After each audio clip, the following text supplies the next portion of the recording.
안녕하십니까. 인문학연구소 인연입니다. 이번 시간에는 세계의 범죄자들 13번째 전설이 된 살인마 잭 더 리퍼 파트 2에 대한 이야기를 해보도록 하겠습니다.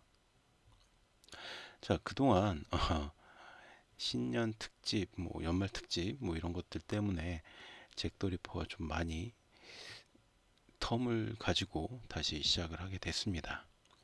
13번째 영국 사회의 모순 속에서 태어난 살인마 잭 더 리퍼 2. 3. 의심은 가지만 공식 인정은 받지 못한 사건들.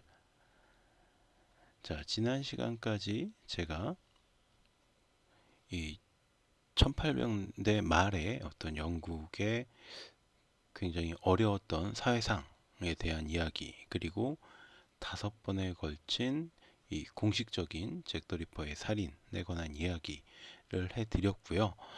자, 그 밖에도 1888년 2월 25일 화이트로우에 살고 있던 38살의 미망인 애니 미루드가 칼에 찔려서 병원에 실려가는 사건이 발생했는데, 이후 발생한 타브람 사건과의 유사성으로 인해서 동일한 범인, 즉 리퍼의 범죄가 아닌가 하는 의심을 받게 됩니다. 그리고 1888년 3월 28일 재봉사 에이다 윌슨 역시 약 30살의 나이에 키가 5피트 6인치 정도인 햇볕에 그을린 얼굴과 콧수염을 가진 남자가 자신의 집에 찾아와서 강도짓을 하려다가 목을 두 차례나 찌른 뒤에 달아나서 목숨을 건진 사건이 있었습니다. 이 목을 2차례 찌르고 나서 바로 달아났다는 거죠. 그래서 목숨을 건졌다라는 거고, 범인의 인상착의가 리퍼 사건에서 목격자들이 진술했던 이 리퍼의 모습과 유사했지만 이 리퍼 사건으로 접수가 되지는 않았다라고 합니다. 자, 그리고 1888년 4월 3일 오전 4시경 매춘부였던 45살의 여성 엠마 엘리자베스 스미스가 3, 4명의 남성들에게 폭행과 강간을 당하고 귀는 잘린 채 질 속에 둔기를 집어넣는 고문을 당하는 사건이 발생합니다. 다만 이 사건의 경우는 잔인하기는 해도 리퍼가 아닌 근처 갱단들이 벌인 사건으로 처리가 되었고요. 또 1888년 8월 7일 마사 타브람이라는 39살의 매춘부 역시 39개의 자상을 입고 조지야드 빌딩 층계에서 시신으로 발견됩니다. 그녀 역시 리퍼의 다른 사건들과 마찬가지로 범행 자체가 잔혹했고 뚜렷한 범행 동기가 없었지만 리퍼의 범죄가 본격적으로 이 사람들에게 알려지기 전이었다라는 점과 상처의 모양이 다르다라는 점에서 리퍼의 사건으로 공인받지는 못했습니다. 1888년 11월 21일에 발생한 애니 파머 습격 사건은 파머 스스로가 본인은 잭 더 리퍼에게 공격을 받았다라고 주장을 했지만 신빙성이 없어서 제외가 되었고요. 또한 1889년 7월 17일에 발생한 매춘부 앨리스 맥켄지 살인 사건, 또 1891년 2월 13일에 발생한 매춘부 프란시스 콜스 살인 사건 등 수많은 사건들이 리퍼에 의해서 저질러졌다라고 의심을 받았지만 역시 확인되지는 않았습니다. 다만 애니 파머 사건에서 한 달 뒤인 12월 20일에는 매춘부였던 로즈 밀레트가 포퓰러 하이 스트리트에서 사망한 채로 발견이 되었죠. 전날인 12월 19일 오후 7시 55분경 그녀가 2명의 선원 복장을 한 남성과 이야기한 것이 목격되었지만 다음날 새벽 4시 15분경 시신으로 발견이 됩니다. 우선 잭 더 리퍼의 마지막 희생자였던 메리 제인 켈리 11월 9일에 살해됐던 화이트채플 거리에서 불과 2마일 약 3.2km 정도밖에 떨어지지 않은 거리였고, 로즈 밀레트 역시 그 거리에서 꽤 유명한 매춘부였으며 나이도 비슷했기 때문에 이 사건 역시 잭 더 리퍼의 사건으로 여겨졌습니다. 그러나 몸에 자상이 없고 단순한 교살이었다라는 점에서 리퍼의 살해 방식과 달랐기 때문에 이 리퍼의 공식적인 살인 사건에서는 제외가 되었죠. 하지만 제 생각에는 공식 1차 사건의 피해자였던 메리앤 니콜스도 목과 배에 자상이 있었지만 교살의 흔적 역시 있었기 때문에 이 사건도 충분히 의심스러운 사건이 아닌가라는 판단이 듭니다. 네 번째, 용의자로 지목된 사람들. 워낙 엄청난 사건이었기 때문에 사람들의 주목만큼 많은 용의자들이 목록으로 제시가 되었지만 결코 누군가를 확정 지을 수 있는 증거는 없었다고 합니다. 당시 런던의 경찰들은 시신의 훼손 방식 때문에 도살업자, 내과 의사, 외과 의사 등을 조사했지만 이렇다 할 인물을 특정할 수는 없었습니다. 다만 그럴싸한 용의자의 목록만이 존재할 뿐인데, 그럼 그 용의자들 중에서 가장 의심스러운 용의자는 어떤 사람들이었는지 살펴보도록 하겠습니다. 첫 번째, 앨런 코즈민스키는 이 미제 사건의 가장 유력한 용의자로 알려져 있습니다. 우선 당시 런던 경찰청에 도널드 스원슨 경감이 남긴 메모가 사후에 공개가 되었는데, 그는 폴란드계 유대인을 범인으로 추정하고 있었다고 합니다. 그리고 형사수사부를 이끌던 로버트 앤더슨 역시 이 앨런을 유력한 용의자로 추정합니다. 다만 범인의 얼굴을 본 목격자가 유대인이었는데 그는 같은 유대인에 대한 증언은 할 수가 없다라고 거부했기 때문에 이 앨런을 기소할 수가 없었다고 합니다. 당시 앨런은 이발사였고 이발사란 직업은 외과 의사를 겸하는 경우가 많았습니다. 지금도 종종 볼 수 있는 이발소의 빨강, 파랑, 흰색의 표시 등이 동맥, 정맥, 붕대를 의미하는 것이죠. 그는 1891년 정신병원에 수감이 되는데 그의 문제는 환청, 다른 사람들에게 먹히는 것을 편집증적으로 두려워하는 것, 씻거나 목욕하는 것을 거부하는 등 일종의 자학 증세가 있었다고 합니다. 즉 이런 정신적인 문제로 인해서 그가 여성들을 공격했을 가능성이 높다라는 의미인 거죠.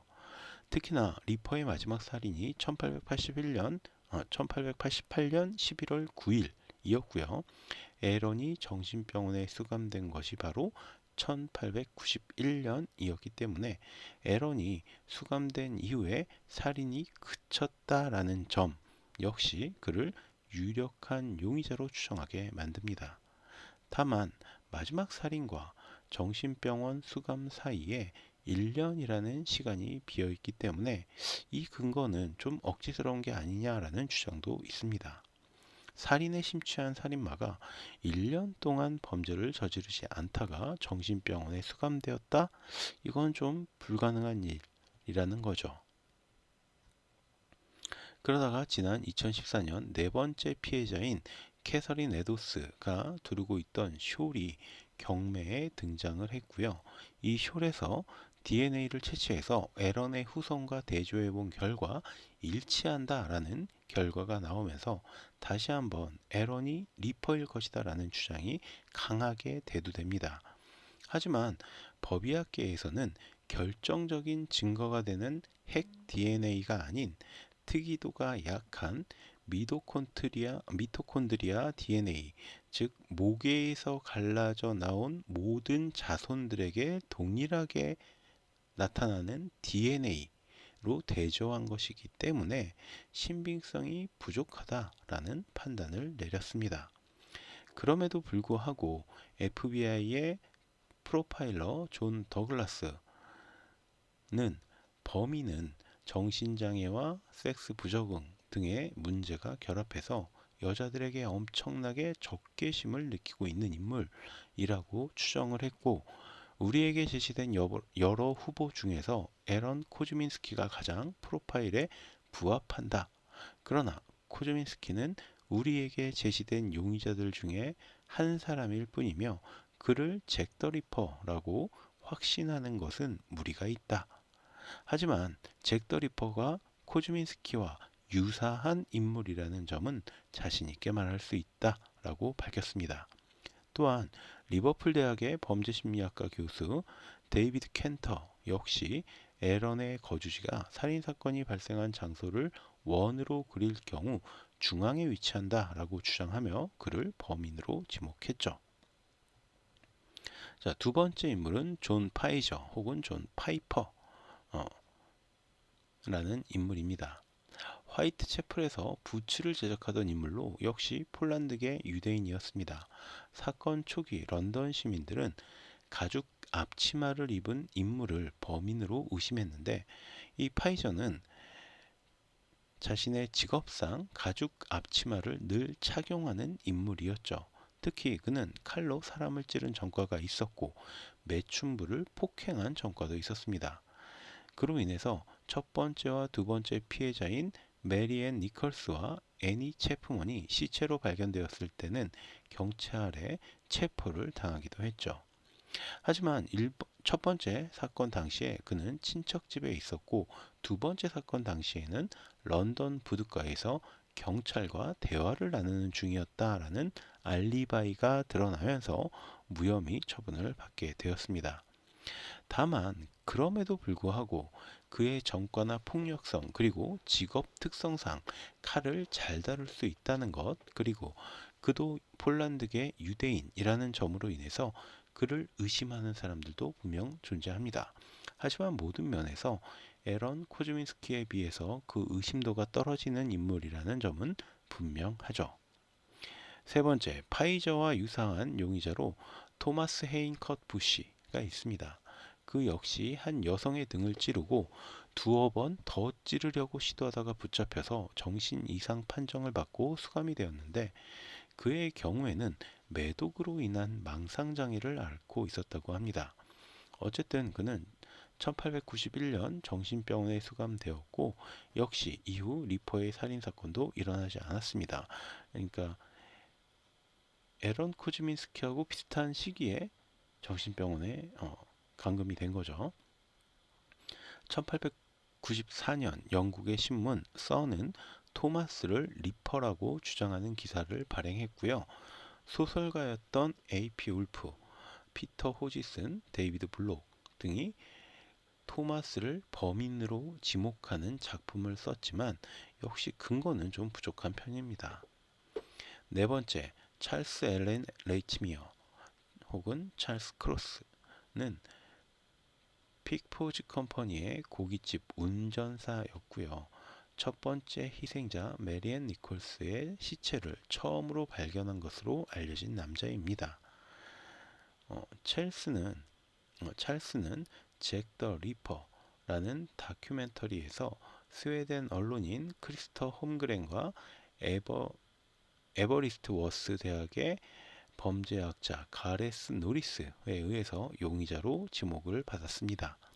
최초 신고자 내지 목격자가 범인이라는 클리셰는 좀 진부하기는 하지만 그래서 더 설득력이 있죠.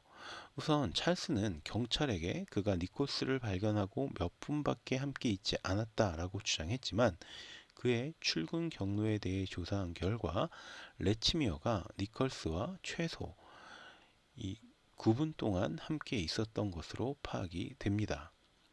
또한 찰스가 경관인 로버트 폴을 당시에는 보이지 않았던 피가 폴이 도착했을 때는 목 주변에 웅덩이처럼 고여 있었는데 이것은 목의 상처가 바로 조금 전에 생겼기 때문으로 추론할 수 있습니다. 자, 그러니까 찰스가 시체를 발견하고 바로 그때는 피가 없었어요. 그리고 바로 뒤이어서 도착했던 로버트 폴이 있었을 때도 목에 막 그렇게 피가 있거나 하지 않았다는 거죠. 그런데 조금 지나서 보니까 갑자기 목 주변에 피가 엄청나게 고여 있었다는 거죠. 이것은 무슨 의미냐? 바로 아주 방금 전에 목에 상처가 생겼다라는 그래서 이렇게 피가 뒤늦게 고이게 됐다라는 것으로 추론할 수 있다는 거죠. 그리고 폴이 그녀를 바쳐달라고 부탁을 했을 때 찰스는 이 부탁을 거절했는데 니콜스의 목이 잘려 있음을 알고 있었기 때문이라고 유추할 수도 있는 문제죠. 그러니까 경찰이 이 여자 좀 받쳐줘요. 이렇게 세워봐요. 뭐 이런 식으로 도와달라고 했는데 난 싫어요. 라고 했다는 건 이 목이 거의 잘리다시피 해 있었다라는 것을 알고 있었기 때문에 이거를 들면 목이 뚝 떨어질 거 아니에요? 좀 잔인한 상상이지만 그걸 알고 있었기 때문에 거절했다라고 유추한다는 거죠. 무엇보다 두 사람 모두 옆 출구가 없는 벅스로에서 다른 사람을 보거나 들은 적이 없다라고 증언을 했기 때문에 찰스가 니컬스를 죽인 뒤에 폴의 발자국 소리를 듣고 서둘러 시신을 훼손하고 목격자인 척 했다라는 설이 제기가 된 거죠. 또 그의 집 주소, 가족 방문, 출근 경로 등이 범행 시간과 장소하고 서로 연결이 되어 있었습니다. 마사 타브럼, 폴리 니콜스, 애니 체프먼이 살해될 때로 추정되는 시간에 그는 바로 그 거리를 지나갔고요. 엘리자베스 스트라이드와 캐서린 에도스가 살해된 토요일은 그가 유일하게 쉬는 날이었어요. 게다가 그의 양아버지는 둘이었지만 친아버지를 전혀 알지도 못했고 어린 시절에는 주거가 불안정해서 여러 가정에서 이제 옮겨 다니면서 자랐는데 이런 불우한 가정 환경 역시 연쇄 살인범들에게서 보이는 특성 중 하나이죠. 또한 찰스의 직업은 앞에서 이야기했던 것처럼 고깃집 운전사였기 때문에 그가 피범벅으로 돌아다녀도 의심을 하는 사람이 적었을 것이다 라는 겁니다. 개인적으로는 이 에런 코즈민스키와 더불어 찰스 크로스가 가장 유력한 용의자가 아닐까라는 생각을 저는 하고 있습니다. 그 밖에도 몬터규 존 드루이트, 마이클 오스트로그, 프랜시스 텀블티, 토머스 닐 크림, 에이번데일의 공작 앨버트 빅터, 조지프 바넷, 조지 허친스, 제임스 켈리, 조지프 실버, 프랜시스 톰슨, 존 윌리엄스 경 등 수많은 인물들이 용의자로 지목되고 반박되고 다시 새로운 용의자가 등장하고 반박되고 했지만 결국 잭 더 리퍼의 정체는 미궁에 빠져버렸고요. 살인마 주제에 전설처럼 불리는 존재가 되었습니다. 대체 그는 누구였고 왜 그렇게 수많은 여성들을 끔찍하게 살해했으며 또 어떻게 잡히지 않을 수 있었던 것일까요? 참 미스터리한 살인마가 아닐까라는 생각이 듭니다. 자, 그럼 이것으로 잭 더 리퍼에 대한 이야기는 모두 마치도록 하고요. 저는 다음 시간에 또 다른 콘텐츠로 찾아뵙도록 하겠습니다. 오늘 제가 들려드린 이야기가 여러분의 흥미와 호기심을 조금이라도 만족시켜 드렸다면 구독과 좋아요도 부탁드리겠습니다. 감사합니다.